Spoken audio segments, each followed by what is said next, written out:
마라톤 생각해보면 42.195 계속 달릴 수는 없잖아요. 네. 달리다가 좀 페이스 좀 천천히 달릴 수도 있고 경기 끝나면 또 쉬는 타이밍도 있어야지. 오늘 마라톤하고 내일 또 마라톤 할 수는 없잖아요. 안녕하십니까. 예, 직방TV 썰브라더 놀라운 부동산 놀부 부자병법 박병찬입니다. 그리고 오늘의 초대 손님인 그 자주 오는 게스트죠. 김민만 아니야. 소장님 모셨습니다. 안녕하세요. 예.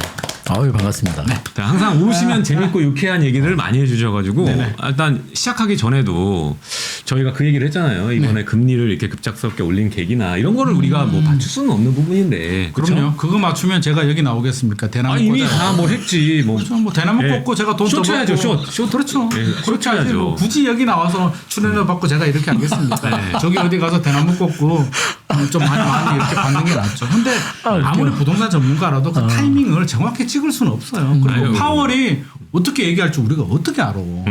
카톡 안 하세요? 파월하고 제가 영어가 딸려가지고 뭐 영어로 오는데 못 읽겠어요. 예.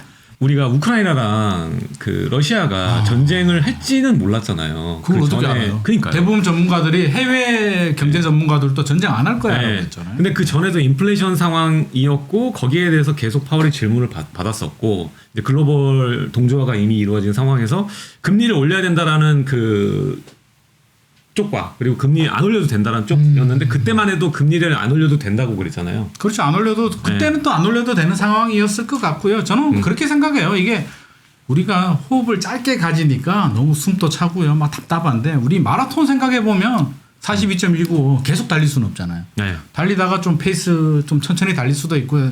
경기 끝나면 또 쉬는 타이밍도 있어야지. 오늘 마라톤하고 내일 또 마라톤 할 수는 없잖아요. 항상 인생이 달리다가 쉬다가 넘어질 수도 있고 그런 과정이 있는 거고요. 금리가 저금리가 정상은 아니잖아요. 아니 언제까지 우리가 저금리로 갈 거야? 20년 동안 저금리를 기대했어요? 아니잖아요. 저금리장이 있으면 올라가는 게 당연한 현상이고요. 또 올라가면 상황에 따라서 또 내려가는 것도 정상인데 이런 자연스러운 흐름을 거부하고 물론 단기간에 너무 갑자기 올라가니까 좀 당황한 건 있죠. 단지 차이는 갑자기 단기간에 많이 올라갔다는 거지 3년에 걸쳐서 금리가 올라가느냐 1년에 걸쳐서 올라가느냐 결국에는 3% 4% 가야 되는 저는 그런 상황이라고 봐요. 그래서 미국도 3% 이상 가야 되고요. 우리가 언제 뭐 0.5% 이게 정상이었다고 3%가 저는 정상이라고 보기 때문에 빨리 올라간 거에 대한 패닉 두려움이 지금 커서 약간 좀 그런 심리적 동요가 있는데 차분하게 생각해 보면 과거에 5%도 있었고요. 6%도 있었고요. 더 높은 시절도 있었기 때문에 좀 인생을 좀 길게 보자. 근데 저는 그런 전국적으로 저금리는 고차가 될 것 같습니다. 고착이 된다고요? 네, 최종적으로 몇 프로 저거. 굉장히 낮은 금리로 디플레가 크게 올 거니까. 뭐 그럴 수도 있죠. 네, 인플레가 끝나고 나면은. 그래서 저는 지금 흐름을 좀 자연스럽게 좀 받아들이면 좋을 것 그렇죠. 같아요. 이게 그리고 뭐 단기적인 집값 상승도 너무 예민하게. 저는 길게 보면은 금리가 당연히 내려갈 수밖에 없는데 지금 당장 향후 우리가 당장은 보는 그렇죠. 몇 년은 금리가 좀 그럼요. 쉽게 이렇게 빠박 내려가지는 그러니까 지금 않을 것 과정이라는 거지, 우리가 과정. 뭐 6개월 내에 모든 답을 찾으려고 하면 사실 답이 잘 안 나와요. 6개월 내에 금리 내려갈 확률이 높지 않습니다. 근데 몇 년 후를 바라보고요. 좀 길게 바라본다면 뭐 내릴 수도 있고요. 뭐 저금리 갈 수도 있고요. 여러 가지 현상이 있을 수도 있으니까 차분하게 지켜보면서 좀 상황에 대한 판단을 해야지 지금이 마치 끝날 것처럼 지금 강남 집값 샀는데 뭐 조정이 된다고 해서 뭐 큰일 날 것처럼 얘기하는데 저는 그럴 필요는 없을 것 같습니다. 그리고 우리가 전에 보면 그렇게 금리를 낮추고 돈을 풀어도 물가가 안 올랐는데 이번에 코로나 이후에 그 물가가 올렸단 말이죠. 네네. 그러니까 그만큼 또 돈을 그 이전에 그 풀었던 양보다 훨씬 높게 그렇죠. 그 사실 최근에 다 풀었더라고요. 많이 그래서 풀린 건 사실이에요. 네. 분명한 사실이고 우리가 그러니까 받아들여야 되는 게 많이 올랐는 것도 사실이고요. 많이 풀렸는 것도 상승이기 때문에 사실이기 때문에 뭐 자연스럽게 받아들이면 아니 많이 올랐으니까 사실 제가 통계 리포트 만들다 보면 한 2012년도 13년도 기준에서 보면 서울 기준에서 2배에서 3배 정도는 기본 다 올랐잖아요. 네. 아니 3배, 2배, 3배 오르고 집값 5% 10% 조정되는 거 가지고 이렇게 호들갑 떨어버리면 계속 올라가라고요. 왜냐면 이제 뒤늦게 판단에 가세한 분들은 되게 물론 아픈 거죠, 이제. 아픈 분들이 있어요. 아픈 분들이 있는데 우리가 투자할 때는 모든 투자는 리스크가 있거든요. 리스크 없는 투자가 뭔지 아세요? 아무 투자도 안 하는 거. 아무것도 안 하면 리스크가 없어요. 그냥 은행에 넣어두면 되죠. 나중에 몰아서 오지 않나요? 그럴 수도 있죠. 그러니까 내가 투자를 했다는 얘기는 어느 정도 리스크를 감내하는 거고요. 상황에 따라서 운이 나쁠 수도 있고요. 마침 타이밍이 지금 그런 타이밍에 걸렸는데 시간이 지나면 또 분명히 뭐 바닥도 한번 찍어야 될 것 같아요. 바닥도 찍고요. 바닥 찍고 나면 또 다음 상승장이 오니까 그 시기가 언제인지는 우리가 여러 가지 지표를 좀 봐야 되겠지만 좀 그렇게 긴 안목으로 본다면 저는 불안할 이유는 없다라고 생각합니다.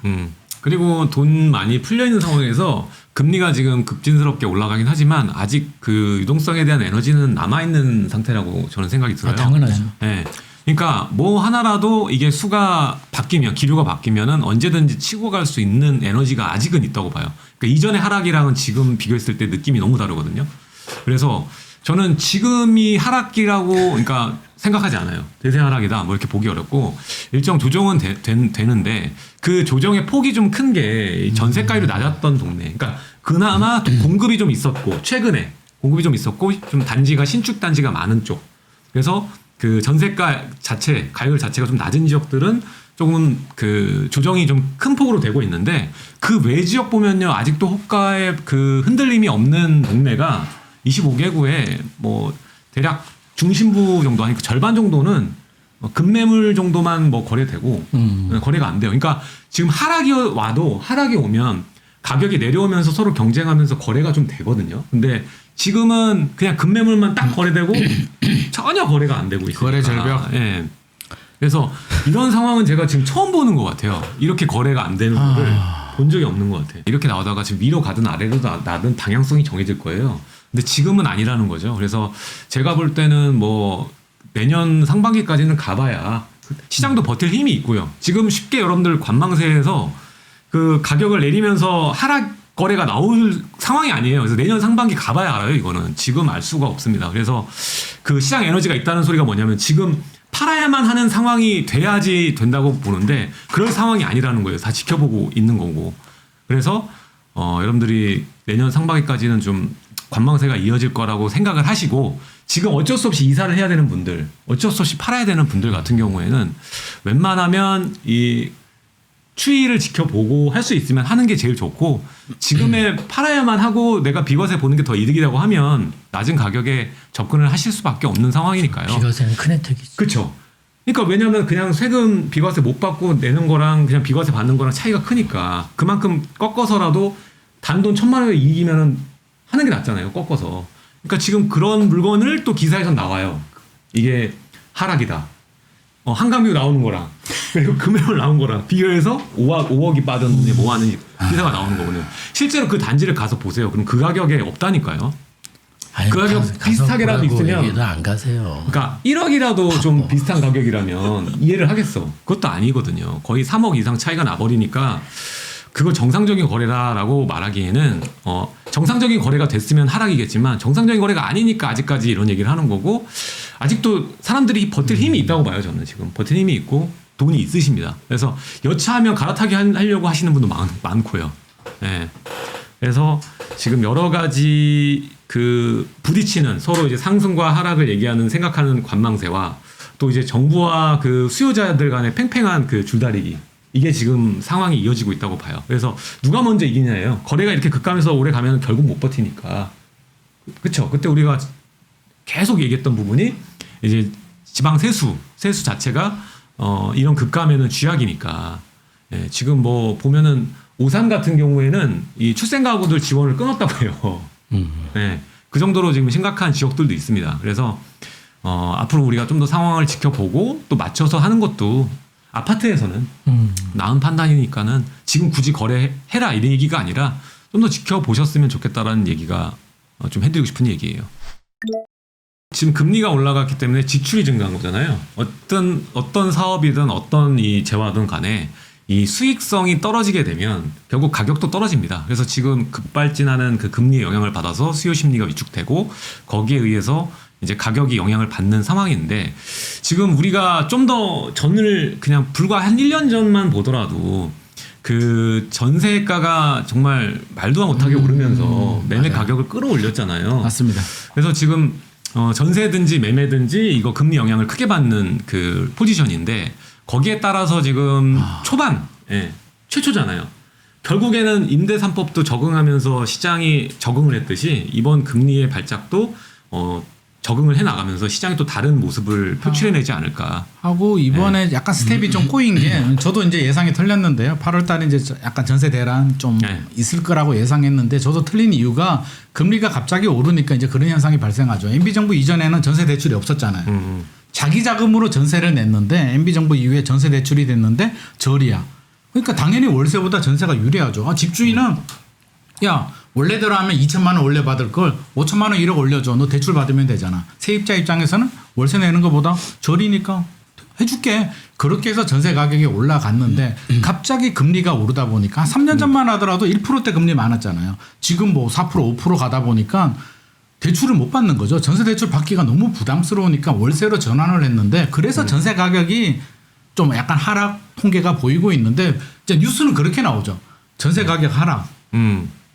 뭐 전세 시장 안정이라고 하는데 우리가 전세 시장이라고 여기서 이야기하는 건 우리가 말하는 전세 시장은 임대차 시장을 크게 봐야 돼요. 그러면 전세와 월세를 합쳐야 되거든요. 지금 월세 시장이 안정인가요? 월세 가격 계속 올라요. 월세 거래도 늘어나고요. 월세 가격이 오르는데 그나마 월세가 뭐 여러 가지 규제도 있고 해서 전세보다는 유리한데요. 지금처럼 오르면 항상 수요자들은 계산기를 두들기거든요. 전세가 유리해지죠. 이제 나중에 또 전세가 유리해져요. 그럼 또 전세가 또 올라요. 그리고 전체 임대차 시장을 보면 결코 안정은 아니라는 말씀 제가 항상 드리고 싶은 게 전세만 바라보면 이제 전세 시장 드디어 안정이 왔나라고 하지만 결코 그렇지 않습니다. 최근 매매 시장이 굉장히 좀 둔화되고 안정되고 거래 절벽 상황에서 솔직히 집 안 사고 싶잖아요. 집값 오르는 집을 사고 싶지 최근 청약 시장도 굉장히 약세잖아요. 그 이유가 뭐예요? 사람 마음 똑같거든요. 아 올라가는 집을 사고 싶은데 실수요자들도 떨어질 것 같은 불안감, 집값 상승에 대한 기대감이 꺾이니까 유입이 안 된단 말이에요. 그 사람들 어디로 가겠어요? 결국은 임대 시장으로 또 돌아선단 말이에요. 임대 수요가 늘어나기 때문에 뭐 당장 8월 달에 전세 가격 상승은 뭐 제가 틀렸을 수도 있지만 전체 임대차 시장을 보면 결코 하락은 아니다. 그렇게 좀 큰 틀에서 좀 볼 필요는 있을 것 같습니다. 그렇죠. 그러니까 전세로 포지션 정한 게 아니라 우리가 임차 대란이라고 그냥 표현하면 맞을 것 같아요. 그럼요. 임차 대란. 맞습니다. 아직까지 그 인플레이션 장에 의한 임차 가격의 거주비 상승은 지금 피할 수 없게끔 올라가고 있는 상황이죠. 네. 그리고 그것도 올해 상반기에 이미 계산기 두드려 보니까 월세가 너무 싼 거예요. 맞아요. 전 영상도 올렸어요. 그래서 지금은 월세가 제일 쌉니다. 이런 식으로. 그럼요. 지금은 월세가 유리하죠. 그러면서 왔는데 지금 월세 가격이 이제 치고 가가지고 그럼요. 지금 좀 월세가 더 비싸요. 그런데도 불구하고 금리가 더 올라갈 거라는 판단, 추이 때문에 사이클이 아직 끝나지 않았기 때문에 불확실성이죠. 그래서 월세를 아직까지도 보증금 1억짜리가 제일 인기가 많습니다. 맞습니다. 그리고 사실 이제 금리가 올라가는 것도 이제 문제라면 문제일 수도 있는데요. 저는 지금 가장 문제가 뭐냐면 금리 불확실성.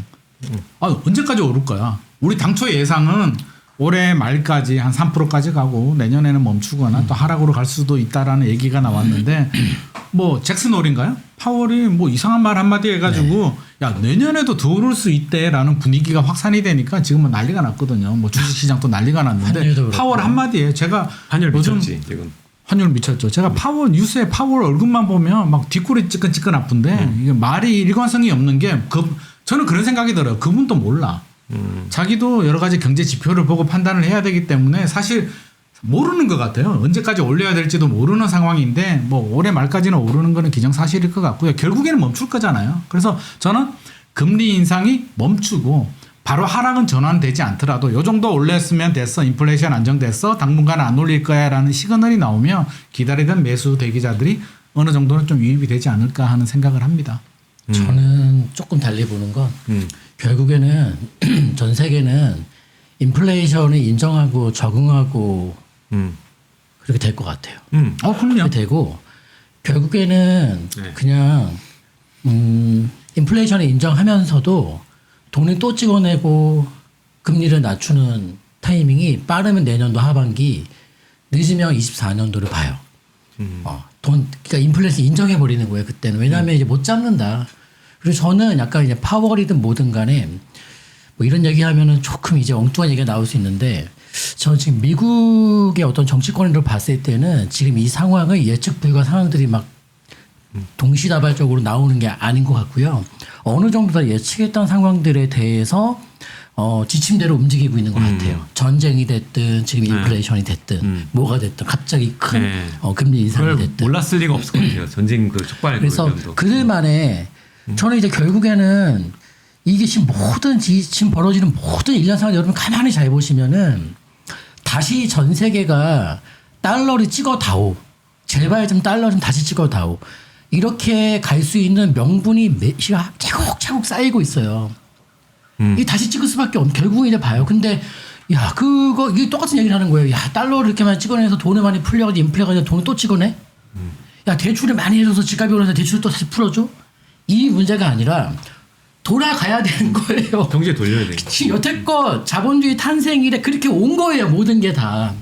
왜냐하면 시간을 벌면 자생 능력이기 때문에 안정을 찾거든요. 그래서 제가 봤을 때는 지금 상황에서는 결국은 인플레 끝나면 이제 아픈 디플레가 올 건데 여기서 생각하셔야 될 게 금리를 올리든 떨어뜨리든 간에 돈은 똥값이 되는 거예요. 자산가 대비. 근데 일시적으로 지금 상황에서는 자산 사는 것보다는 돈 들고 있는 게 나은데? 이건 제가 봤을 때 이거 완전 단기적인 현상인데 이게 이제 우리가 잠깐 벌어지면 이게 유지될 것 같으니까 그렇게 판단하실 분이 많으신데 저는 그렇게 보지 않습니다. 그래서 기본적으로 너무 염려할 상황은 아닌 것 같고 다만 이제 금융 투자 하시는 분들 주식이나 코인 하시는 분들하고 부동산은 다를 것 같은데 저는 하반기에 지금 주식이나 코인 움직이면 그 손실폭이 좀 낮춰지는 차원에서 나오시는 게 맞다. 왜냐하면 부동산 우리 연말 연초에 급매물 잡아라 얘기하고 있어요. 근데 주식 투자가 됐든 코인 투자는 그렇게 안 봅니다. 그 내년도 하반기까지는 저는 이번에 반등주도 나왔다가 안 들어가는 게 맞다고 봐요. 훨씬 더 큰 요동이 칠 거예요. 아무튼 금융시장에서는 부동산과 달리. 네.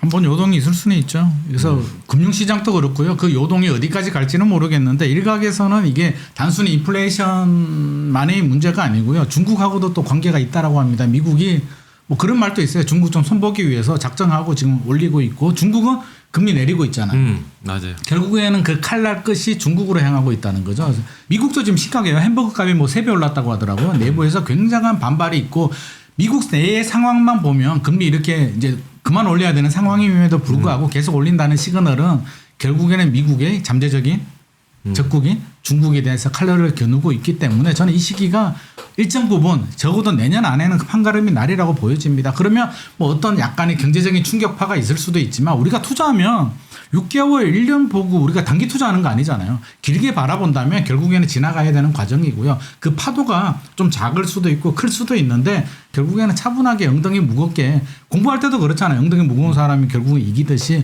투자도 좀 엉덩이 무겁게 이렇게 좀 지켜봐야 되는 거 아닌가 생각을 합니다.